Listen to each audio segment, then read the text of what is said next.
ওকে, যারা বলে থাকেন যে আসলে ছোট অ্যামাউন্ট দিয়ে ট্রেড হয় না, যদি এখানে দেখা যায় $4 দিয়ে ট্রেডটা হচ্ছে, জাস্ট $4 অ্যাকাউন্ট, অলরেডি $1 প্রফিট চলছে।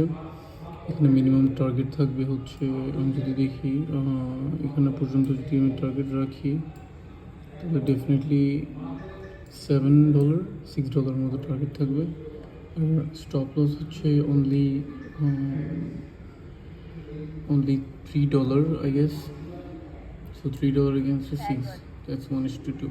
So হোপ এটা হোক। এখন আমি জাস্ট ব্রেক ইভেনে দিয়ে রেখেছি। ফার্স্ট অফ অল আমি এখানে ছিল আমার স্টপ লসটা, সিন্স আমার প্রাইস এখন $1 প্রফিট আছে, আমি ব্রেক ইভেনে নিয়ে আসি, আমি এই ট্রেডটা রিস্ক ফ্রি করে ফেলেছি।